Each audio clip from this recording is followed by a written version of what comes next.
Alhamdulillahirabbil alamin alladzi anzala al-Qur'ana hudan lil mu'minina wa rahmah wa atamma bihi ala ummati nabiyina Muhammad sallallahu alaihi wasallam afdhalal ni'mah.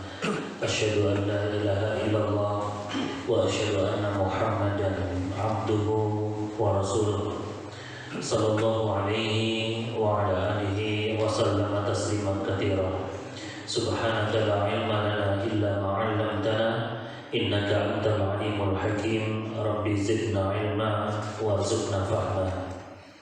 Jemaah salat zuhur Masjid Al-Mi'raj yang dirahmati Allah, hari ini adalah hari Rabu tanggal 2 Ramadan 1442 Hijriah, bertepatan dengan hari Rabu tanggal 14 April tahun 2021. Alhamdulillah, di bulan yang baik, di hari yang baik, di tempat yang baik, dalam acara yang baik, dalam pembahasan yang baik, itulah kita pada hari ini. Kita berlapis-lapis dengan kebaikan. Jemaah dirahmati Allah, sebelum kita melanjutkan materi sejenak, kami ingin membacakan doa yang biasa dibaca Nabi Sallallahu Alaihi Wasallam ketika awal-awal Ramadan. Hadisnya riwayat Imam Tirmidzi. Beliau sering berdoa ketika awal-awal Ramadan, termasuk sekarang ya, menjelang masuk atau di awal-awal, dengan doa Allahumma ahillahu alaina bil yumni wal imani was salamati wal islami rabbi wa rabbuka Allah. Allahumma ya Allah, ahillahu alaina, ya, hadirkan kepada kami, mudahkan kami, ringankan kami, gampangkan kami. Ahillahu alaina, ahlan itu kan keluarga, ahlun keluarga. Kalau di masyarakat Arab itu kan kalau ahlan itu selamat datang, mengucapkan selamat datang pada teman atau pada tamu yang hadir pada dirinya, ya, dengan ucapan selamat datang dianggap seperti keluarga, seperti ahlun, seperti keluarga. Ahlan selamat datang. Artinya kita berharap Ramadan ini kayak keluarga. Allahumma ahillahu alaina, ya Allah, mudahkan kami, ringankan kami, kepada kami. Dan ini poinnya, kita tidak kepada saya, tapi kepada kami, tidak kepada aku, tapi kepada kami semua. Ini doa di dalam Al-Quran itu Masya Allah, kalau berdoa itu sangat dianjurkan untuk melibatkan orang lain. Berkali-kali kita terangkan, kalau Anda rajin mendoakan orang lain, Anda dapat apa yang Anda doakan. Tapi kalau kita hanya mendoakan diri kita sendiri, orang lain tidak mendapat apa yang kita doakan. Rajin-rajin, bukankah di dalam Al-Quran membaca Rabbana atina fid dunya hasanah, ya Allah berikan kepada kami hasanah di dunia, kepada kami bukan kepada aku.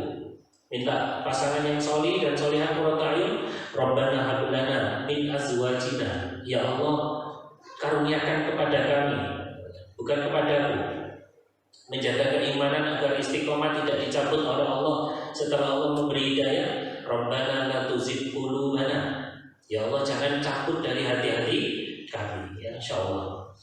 Kemudian apa yang kita minta di awal Ramadan? Kita minta 4 hal dalam doanya. Allahumma ahillahu alaina bil yumni, ya, yaitu kemudahan, ya, bil yumni, yaitu dengan kegampangan untuk beramal salih, wal iman, dan iman. Masya Allah, ya Allah beri kami kemudahan untuk menjalankan Ramadan, memberikan kesenangan, kemudian kegampangan untuk berbuat kebaikan. Yamin itu kan artinya kanan. Karena maaf, ada juga orang yang masuk Ramadan itu nggak senang. Orang gimana mau senang masuk Ramadan, bisa memaksimalkan ibadah di bulan Ramadan, kalau dia masuk aja di awal aja sudah nggak senang. Sama dengan kalau bapak, ibu, kalau sudah benci sama orang, baru lihat motornya aja salah senang kan. Waduh, ini ikut sepeda ini putih, itu kelihatan. Sudah nggak senang, gimana mau nemui orangnya?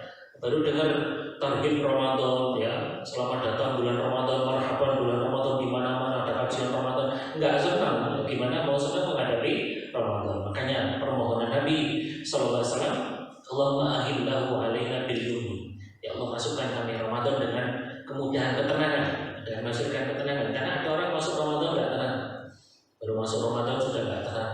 Katanya nggak boleh mudik ya, waduh beli tiket ini kompong, masih tenang. Padahal sudah berjanjian sama keluarga tahun kemarin nggak mudik, sudah nggak benar. Yang kedua, wal iman, dengan spirit iman. Dengan spirit iman, yaitu melakukan apapun diberi kemudahan oleh Allah untuk beramal sholih wal iman. Karena iman orang itu macam-macam. Ada 3 tingkatan iman. Satu ada iman yang paling tinggi, iman standar, iman paling rendah. Iman yang paling tinggi itu apa? Duhur 11.30, 11.35, Anda datang jam 11, itu iman paling tinggi. Anda masuk kerja jam setengah 8, datang jam 7, jam setengah 7 sudah datang di kantor, itu karyawan yang luar biasa. Itu hamba Allah yang luar biasa, imannya paling tinggi. Jumatan jam 11.35, jam 10 sudah di masjid beribadah, baca ayat surat Al-Kahfi, baca sholawat dan lain sebagainya, itu iman paling tinggi. Yang kedua ada imannya di rata-rata. Masuk setengah 8, datang setengah 8, standar karyawan kayak gitu. Masuk duhur setengah 12, datang pas adzan, pas setengah 12 biasa, sih mending ya. Yang paling parah itu iman yang paling bawah. Ini paling buruk. Ya, duhur 11.35, dia duhurannya jam 14.35. Sama-sama 35-nya cuma beda huruf depannya. Itu iman di bawah. Duhur setengah 12 jadi duhuran setengah terus. Dan cita-citanya ingin masuk surga. Firdaus lagi ingat aku. Insyaallah. Mungkin di sana punya orang dalam ya. Wah, apa banget ya. Asar jam 5. Padahal asalnya jam 14.50-an. Dia asalnya jam 16.50. Atau mungkin jam 17, insyaallah ya. Itu berarti imannya di bawah standar. Nah, maka kita berharap kepada Allah di bulan Ramadan, Allahumma ahillahu alaina bil yumni wal iman. Yang ketiga dan keempat, wassalamati wal Islam, dan dengan keselamatan dan dengan keislaman. Selamat. Karena tidak sedikit kan kita dengar ketika mau masuk Ramadan ada teman meninggal, teman masuk rumah sakit, kena COVID terus karantina, nggak bisa tarawih. Ada kalau dengar musibah gitu Pak ya. Jemaah yang dirahmati Allah, ada dengar teman sakit, dengar teman tabrakan, kena musibah, rajin-rajin berdoa, membaca doa yang diajarkan oleh Nabi SAW. Anda bisa dilihat di kitab Hisnul Muslim, doa ketika melihat orang tertimpa musibah. Alhamdulillahilladzi afani mimma btalaka bihi wa faddalani ala katsirin mimman khalaqa tafdila. Nanti diketik di Hisnul Muslim, doa melihat orang tertimpa musibah. Segala puji bagi Allah yang telah menyelamatkan kami dari musibah yang menimpa mereka, dan Allah memberi kepadaku karunia yang sebanyak-banyaknya. Artinya doa ini mengajarkan kita bersyukur kepada Allah. Ketika ada orang tertimpa musibah, kita baca doa itu, Allah akan selamatkan. Ada orang kecelakaan, baca doa itu. Tadanya apa? Allah selamatkan kita. Jangan sampai kita seperti orang itu ya. Kita berharap pas Ramadan itu wassalam, selamat, tidak ada kekurangan. Ada pas mau Ramadan sering kita dengar kan, Ramadan ada berita duka, meninggal dunia. Innalillahi wa inna ilaihi raji'un. Teman kita meninggal. Padahal saat dulunya atau mati, ya, baru tumben mati. Biasanya urip, insyaallah. Ya. Kan sering kita dengar hal kayak gitu ya. Padahal menjelang Ramadan, kita kan nggak berharap wassalam. Dan yang keempat, wal Islam. Islam dengan iman itu bedanya. Kalau iman itu amalan hati. Makanya ada rukun iman, ada 6, percaya Allah, percaya malaikat, percaya itu dimensinya iman. Ya, kalau Islam pada aspek amalan jasadi, amalan fisik. Ya, kita percaya kepada Allah. Islam itu syahadat, salat, zakat, itu dimensinya Islam. Artinya pas bulan Ramadan kita dimudahkan oleh Allah untuk beramal saleh. Makanya Allah selalu identikan antara iman dengan amal saleh. Banyak kan, illal ladzina amanu wa amilus shalihat, kecuali orang beriman dan beramal saleh. Tidak disebut beriman kalau nggak beramal saleh. Anda ngaku percaya sama Allah, Anda percaya sama malaikat, sama Rasul, percaya adanya hari kebangkitan, tapi tidak mau beramal saleh, kurang sehat. Gitu kan? Orang kalau iman pasti beramal saleh. Orang kalau percaya sama Allah pasti sholat, pasti puasa. Ya. Dan yang terakhir dalam doa itu dituliskan Rabbi wa Rabbuka Allah, Tuhanku dan Tuhanmu adalah Allah. Lakukan semua 4 hal itu karena Allah. Termasuk lakukan puasa ini karena Allah Subhanahu wa Ta'ala. Jangan sampai salah niat. Ya, niat itu di awal itu sebagai penentu. Anda kalau datang ke masjid pas maghrib itu niatnya golek buka kan sudah salah niat Pak. Padahal itu bonus kan, bukan tujuan utama. Anda puasa niat, aku tak puasa biar gulaku normal, biar diabetes saya normal. Berarti kan puasa karena diabetes kan. Puasa itu karena Allah. Nanti kalau diabetes normal, kemudian penyakit-penyakit lainnya normal, Ekonomi juga normal karena puasa itu makannya cuma satu kali kan waktu sahur ya, bukannya kan buka gratis ya ke masjid. Sekarang alhamdulillah kan banyak masjid yang marak menyelenggarakan buka gratis khususnya untuk mahasiswa-mahasiswi yang jomblo-jomblo yang nggak ada masalah, yang nggak ada masalah gitu ya, insya Allah dia bisa di situ ya. Dan itu tujuan sampingnya wah. Itu ya sebagai pengantar supaya kita lebih semangat lagi ya untuk menyambut bulan Ramadan. Sungguh celaka dan eman orang yang antara puasa sama gak puasa podo itu orang yang paling eman. Ya, gak posoan atau ngaji, posoan gak tahu mau Quran, gak posoan gak tahu nih mesti posoan gak tahu nih mesti, itu kan orang yang eman kan, yang termasuk doa yang dilaknat oleh malaikat itu kan, orang masuk Ramadan dosanya gak diampuni ya itu orang yang menyamakan antara bulan Ramadan dengan bulan yang lainnya. Padahal Ramadan disebut sebagai perenteng ya, waktu-waktu emas, waktu-waktu spesial dari Allah ya. Kalau misalnya Polkesma ini kedatangan Kemenkes, kementerian atau mungkin kedatangan presiden, kita akan sambut ini kan perenteng, wah ini kesempatan mas, ibu menteri atau menteri datang ke sini, Pak Presiden mau ke sini, Pak Wali Kota ke sini, wah ini perenteng bener nih. Masa ada menteri, ada presiden, nggak ada presiden sama, nggak mungkin kan? Pasti direksi, dosen dan lain sebagainya, pimpinan pasti menginstruksi Pak Dirjen untuk diperbaiki semuanya jalan-jalan, gitu kan? Karena ini waktu emas. Demikian pula Ramadan. Jangan sampai Ramadan sama dengan Ramadan dianggap sama ya Allah. Jangan dirahmati Allah. Ya, kita sambung sedikit tentang meraih pahala besar dengan amalan ringan. Bisa dibuka halaman 61. Kita sudah sampai tentang bab jihad, ya, bab berjuang berperang di jalan Allah. Dari Abu Hurairah ia berkata, radhiyallahu anhu, ia berkata Rasulullah sallallahu alaihi wasallam bersabda, barang siapa beriman kepada Allah dan Rasulnya, barang siapa laki perempuan ya, percaya sama Allah, percaya sama Rasulnya. Terus apa? Wa aqamas shalah wa shoma Ramadan, dan mendirikan sholat dan puasa Ramadan, maka wajib bagi Allah memasukkannya ke dalam surga, baik ia berjihad di jalan Allah atau hanya diam di tempat kelahiran. Masya Allah, gampang kan masuk surga? Siapa yang percaya sama Allah dan Rasulnya, terus dia sholat dan puasa ya Ramadan, Allah wajib memasukkan dia ke dalam surga. Berarti masuk surga itu sangat gampang. Ada tema saya judulnya tidak banyak amal masuk surga, yaitu apa? Kerjakan amalan yang ringan, amalan yang diwajibkan oleh Allah. Anda Pak bisa masuk surga dengan amalan yang minimalis, sholat yang wajib saja, puasa yang wajib saja. Jangankan sholat qobliyah ba'diyah, jangankan tahiyatul masjid, jangankan duha, Anda cuma yang wajib saja Anda kerjakan, itu sudah jamin Anda masuk surga. Sebagaimana ada seorang Arab Badui yang datang kepada Nabi SAW, ya Rasulullah, madza faradallahu alaihi minas shalah, ya Rasulullah, apa yang diwajibkan oleh Allah sholat kepadaku? Nabi mengatakan apa? Shalawatul khams, sholat 5 waktu, puasa Ramadan saja. Ya wis ya Rasulullah, aku cuma mengerjakan yang wajib saja, yang sunnah gak aku kerjakan. Maka apa kata Nabi SAW? Insadat tadakhalal jannah. Kalau kamu benar, kalau kamu jujur, surga tempatmu. Masya Allah. Berarti orang itu bisa masuk surga dengan amalan minimalis. Ya kan enteng, ya, cuma sholat 5 waktu, berapa menit? 50 menit lah satu hari. Sekali sholat 10 menit sama prepare-nya. 5 kali 50 menit, 1 jam lah. Cuma 1 jam Anda sholat membuat Anda dimasukkan surga. Kan zaman sekarang kan zaman minimalis kan, HP minimalis, mobil minimalis, TV minimalis, rumah juga minimalis kan. Begitu masuk langsung keluar, ya. Makan ning kuno, tamu ya ning kuno, ya. Ruang makan di situ, ruang tidur juga di situ. Nah, sekarang juga ada ketaatan minimalis. Anda tidak cukup banyak melakukan banyak ketaatan, Anda cukup taat minimalis yang wajib saja Anda kerjakan, Allah wajibkan masuk surga, baik dia berperang atau tidak. Jadi surga tidak hanya untuk yang berjihad. Ya, pintu surga itu banyak, ada pintu surganya jihad. Kasihan yang birrul walidain nggak bisa masuk surga. Kasihan yang ahli tahajud nggak bisa masuk surga. Kasihan yang ahli pengajian nggak bisa masuk surga. Kasihan yang ahli masjid nggak bisa masuk surga. Kemudian kita lanjut. Para sahabat bertanya, wahai Rasulullah, mengapa tidak kita beritakan kabar gembira ini pada orang-orang? Maka Rasulullah SAW bersabda, sesungguhnya di dalam surga terdapat 100 tingkatan yang Allah sediakan bagi para mujahid di jalannya.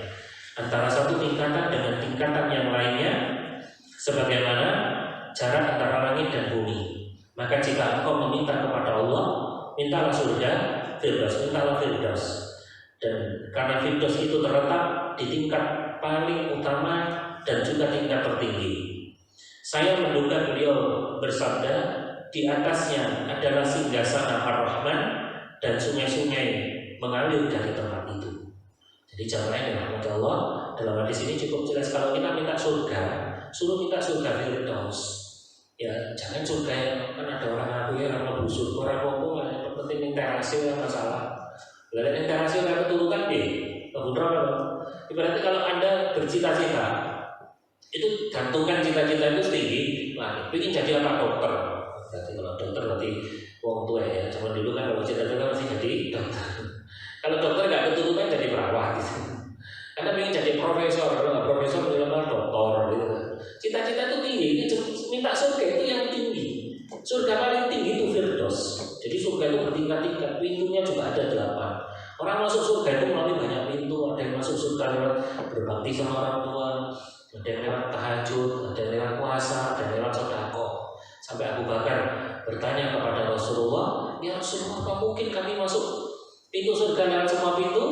Nabi SAW mengatakan, semoga engkau termasuk, wahai Abu Bakar As-Siddiq. Ya, kita ini susah masuk lewat semua pintu, susah. Pasti ada kan di antara bapak ibu ahli tahajud, jarang sedekah. Ada yang rajin sedekah. Kalau sedekah itu kayak angin bertiup, ya, seperti mana Nabi SAW ketika Ramadan itu kayak angin berembus, nyok, itu kan gitu, angin kan bus gitu, nyok kasih, ya, Masya Allah. Tapi mungkin dia jarang puasa. Ada yang rajin baca Quran, hafalan Quran, tapi jarang puasa. Macam-macam. Amal soleh seseorang itu macam-macam. Maka Bapak Ibu tolong ditekuni. Anda dimudahkan oleh Allah amal soleh yang mana Anda tekuni, karena siapa tahu itu adalah cara Allah ingin memasukkan Anda ke dalam surga. Yang paling celaka adalah orang yang tidak masuk surga dari pintu manapun. Nanti ketika dipanggil oleh Allah dari pintu tahajud, atau tahajud, dari pintu birrul walidain sama orang tua nggak berbakti, dari pintu sedekah pelit, itu orang yang celaka. Ya, Anda tekuni. Para ulama mengatakan innallaha ta'ala qasamal a'mal kama qasamal arzaq. Allah itu membagi amal seperti membagi rezeki.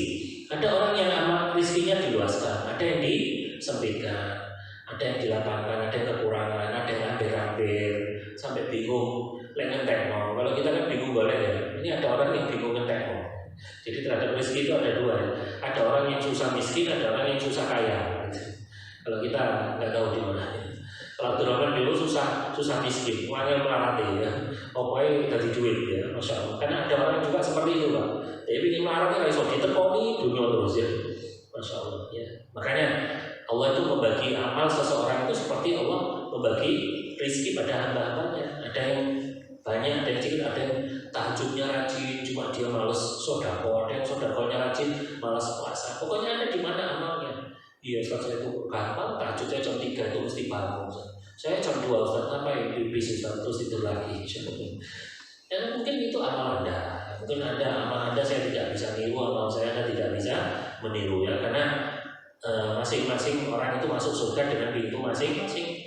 Kalau para ulama ada 8 pintu surga, ada yang warga diminal ghaib, ada dari pintu menahan amarah, ada pintu aiman, pintu ridho dengan takdir Allah, ada pintu tawakal, selalu pasrah kepada Allah, ya macam-macam.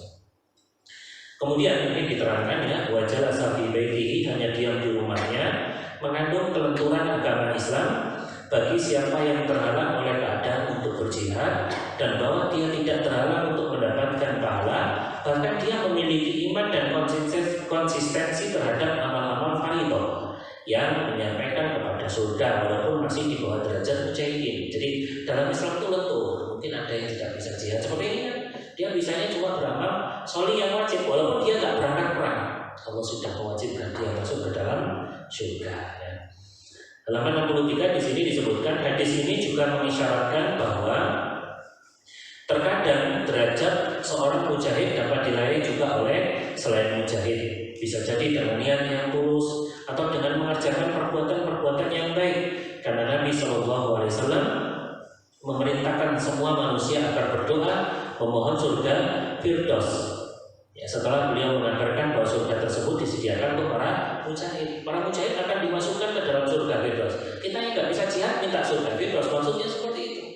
Ya, orang yang berjihad di jalan Allah betul-betul dalam sebuah peperangan yang untuk untuk diperlukan untuk membela agamanya, untuk membela negerinya, untuk membela keimanannya. Dia betul-betul jihad dan terbunuh Allah tempatkan di surga Firdaus. Nah, kita nggak ada perang, alhamdulillah. Kita bersyukur. Kita nggak boleh minta musuh, ya kan ada larangan. Jangan minta ya Allah tolong kami kasih musuh ke kami biar kami perang, jangan. Ya banyak amalan-amalan yang setara dengan pahala jihad. Bukankah birrul walidain termasuk jihad kan? Ketika ada seorang yang pamit mau berangkat perang, kamu punya orang tua nggak? Punya Rasulullah. Kembali kamu berbakti sama orang tua, balik dan jihad. Ya, jadi berbakti sama orang tua termasuk jihad. Bapak cari nafkah yang halal juga jihad. Ibu cari nafkah mendidik anak, ya, melayani suami itu juga jihad. Kami berdakwah menyampaikan risalah Allah juga jihad. Orang kaya dengan hartanya juga termasuk jihad. Orang ngantuk itu juga jihad, ya. Dia berusaha melek, bisa bangun lagi angkat tangan, itu juga jihad, ya, berjuang. Apalagi dia kena makan riwayat naum musafir, ibadah, tidurnya orang puasa ibadah. Apalagi dibalik ibadahnya orang puasa tidur, ya. Sehingga tidur terus ya akhirnya insyaallah. Ibadah tidur itu bukan hanya ibadah. Ibadah itu tidak hanya tidur, kerja kan juga ibadah, ya. Karena kerja ibadah, tidur ibadah, maka tidur di tempat kerja ibadahnya 2 kali pahalanya insyaallah. Apalagi di masjid tempat ibadah, waduh pahalanya lebih besar ya insyaallah. Baik, selanjutnya satu hadis lagi dari Abu Abbas Abdurrahman bin Jabir mengatakan, Rasulullah SAW bersabda, "Ma'aghrarut qadama 'abdin fi sabilillah fatamassahunna." Tidaklah 2 telapak kaki seorang hamba yang berdebu di jalan Allah akan tersentuh api neraka. Al-Hafidz Ibnu Hajar rahimahullah berkata, kalau hanya sekedar debu saja yang menempelkan di kaki mampu menjauhkan dari jilatan api neraka, maka bagaimana dengan seseorang yang berusaha dan mengerahkan segenap kekuatannya? Insyaallah. Ini orang ini full bicara. Fisabilillah itu ada 2 terjemahnya. Ada yang pertama jihad. Kalau bicara fisabilillah pasti perang. Yang kedua, dulu sudah kita terangkan ya, fisabilillah itu bisa artinya adalah di jalan Allah. Seperti zakat itu kan ada fisabilillah. Itu para ulama tafsirkan itu membedah apa yang dimaksud fisabilillah. Ada yang mengatakan itu untuk orang yang perang. Ada yang mengatakan orang yang di jalan Allah, guru ngaji, para muadzin, guru-guru TPA, orang-orang volunteer. Karena ada volunteer supir ambulan kayak gitu kan, dia untuk menjemput keluarganya kan waktunya habis untuk kegiatan sosial. Dan itu termasuk fisabilillah. Artinya orang kalau selama berada di jalan Allah, bahkan kalau matinya di jalan Allah, maka matinya pun juga mati fisabilillah, mati karena Allah dan mati di jalan Allah. Bahkan Profesor Dr. Abdul Razak Al-Badar sampai mengatakan, andai orang mati dalam ketaatan kepada Allah, mati menuntut ilmu, maka dia termasuk sabilillah. Matinya mati dalam keadaan husnul khatimah. Ya Allah ampuni dosanya dan Allah Subhanahu wa taala memasukkan ke dalam surga. Demikian jemaah dirahmati Allah, teriring doa semoga Allah Subhanahu wa taala menerima puasa kita pada hari 1 dan hari kedua ini. Allah hantar kita sampai di penghujung bulan suci Ramadan nanti. Allahumma amin ya rabbal alamin. Wa sallallahu ala nabiyina Muhammad sallallahu alaihi wasallam. Subhanakallahumma wa bihamdika asyhadu an la ilaha illa anta astaghfiruka wa atubu ilaik. Assalamualaikum warahmatullahi wabarakatuh.